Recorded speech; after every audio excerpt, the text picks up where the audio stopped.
Today we're gonna make a meatball supreme pizza. Now this is inspired, at least in part, by the meatball pepperoni pizza from Papa John's, but it's gonna be even better because it's gonna have all the great stuff that you normally have on a supreme pizza. Let's get started.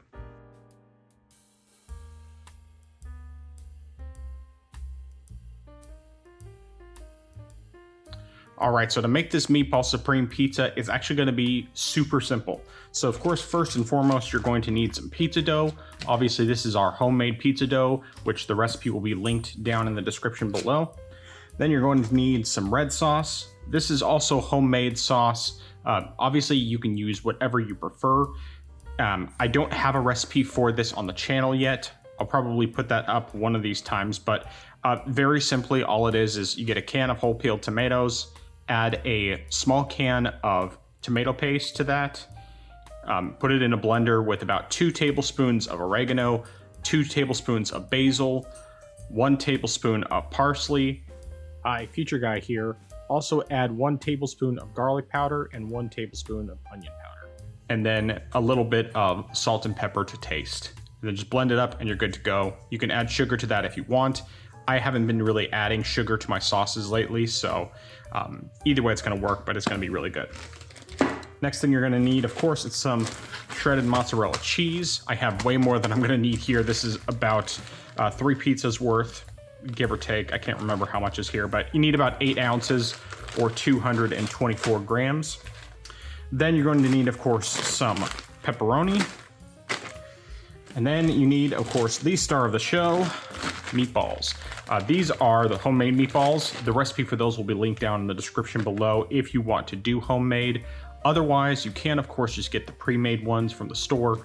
You can make your own if you have a recipe that you really like, but the recipe that I have here is already really excellent. So I'm just gonna be using some of these. I just pulled it out of the freezer. I don't know exactly how many we'll use. It kind of just depends on how they fit on the pizza, but we're just gonna put them on as best as we can and see how well they fit. And you know, I'm gonna guess it's probably gonna be around 8 to 10 meatballs, give or take. So there's that. And then we're going to have a little bit of both red and green bell pepper, some yellow onion, some sliced black olives, and some mushrooms. And I already have some sliced a little bit in here, and then the rest of them I'll slice up on my own. I'm using baby Bella mushrooms, but obviously you can use whatever you have. So, and you can, of course, completely skip it. I'm not gonna be putting any sausage or anything like that. Basically, the meatballs are taking the place of sausage and that sort of thing. So either way, it's gonna be really good. So let's go ahead and get started putting this together.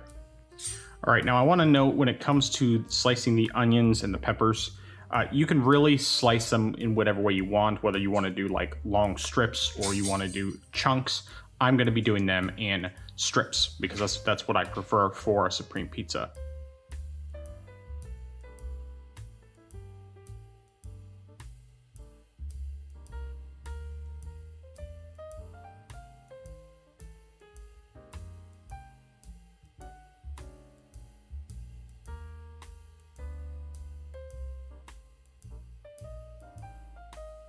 All right, so to prepare your pizza, of course, if you are like me using a pizza stone or a cast iron pizza plate, you want to do this on a cutting board. So go ahead and sprinkle down some cornmeal. This will help to get it up, and be pretty generous because it's really easy for it to get stuck, especially once you start loading it up with toppings. Cornmeal will help a lot with getting that off. Then you want to get out your pizza dough, get that properly stretched.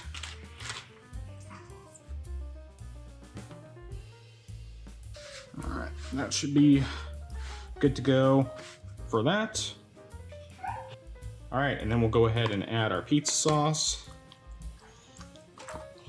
Gonna be doing roughly about half a cup of this because we like to be pretty generous with the amount of sauce we put on.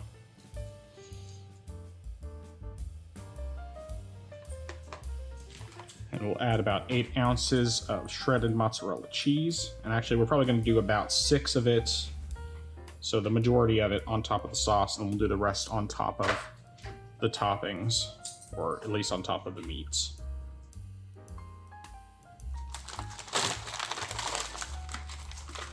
And we'll put some pepperoni down. Obviously do as little or as much as you like. I always go generous with it. Then we'll add our meatballs. I ended up chopping up about 10 of these into quarters. But obviously you can slice them however you want. Started off kind of doing slices and then decided, I'll just do quarters. All right, so it ends up being about 7 to 8 meatballs there. Pizza's a little smaller than what I would typically make, but the cast iron pizza plate I have is not quite big enough to do a pizza any larger than this. I do want to note, of course, that if you're doing this on a regular pizza pan rather than cooking it on like a cast iron pizza stone or anything like that, then you obviously just prepare all this on the actual pizza pan. So go ahead and top it with peppers and onions. Probably not going to use all of them, but we'll kind of just do a mix of everything. And something that I learned a while ago that I don't always put into practice because typically I'm just not really wanting to do it, is when it comes to the mushrooms, because of how much moisture they release, it's a good idea sometimes to warm them up a little bit beforehand. I know, like, for me, I prefer the more earthy, raw taste that you get from mushrooms that are not sauteed. So like I wouldn't go full on with sauteing them, but what I'll typically do is I'll just get however many mushrooms I'm going to be putting on the pizza and stick them in the microwave on a paper towel for like a minute. And that's usually enough to get enough of the moisture out to where it's not going to just completely drown your pizza. I'll finally do some olives, and then finish it off with the last little bit of our cheese just to top it off. It's not really going to do a whole lot to actually hold down toppings. In fact, I really was supposed to do it before I put down the veggies, but I kind of spaced on that. So it is what it is. It's still going to be good. That's really what matters. All right, now for as far as baking this goes, if you are doing this on a cast iron pizza plate, you're doing it at 550 degrees. Make sure your pizza plate or pizza stone is in the oven before you preheat. And then you will want to bake that for about 6 minutes at 550 degrees. Then switch it over to the high broiler and cook it for another 2 minutes.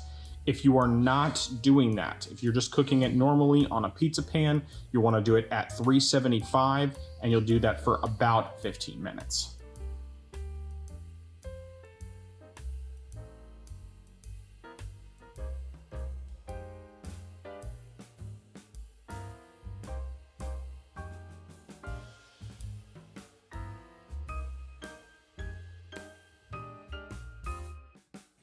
All right, and now the taste test.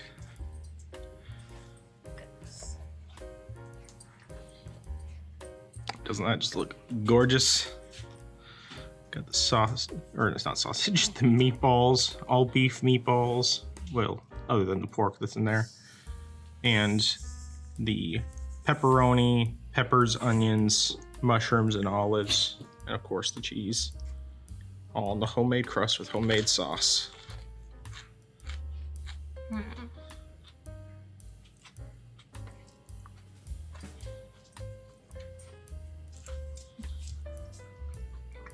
That is so good.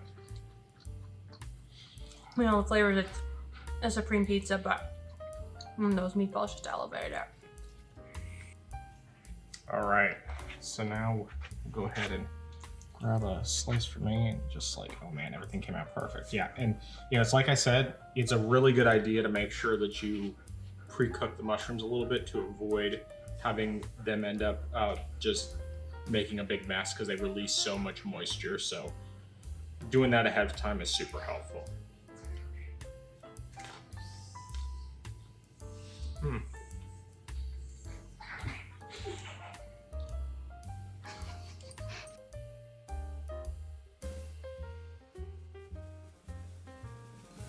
But yeah, seriously, just this is so good, especially with those homemade meatballs. I'm telling you, make those if you can. You don't necessarily have to do it before, before you're making this recipe, because they can take a while, especially if you make a large batch at a time like I did, but it's totally worth it, even with the store-bought meatballs. Thanks for watching. Please leave a like if you liked this video, subscribe to the channel and share with your friends, and stay tuned for more recipes that, while not necessarily authentic, are always delicious.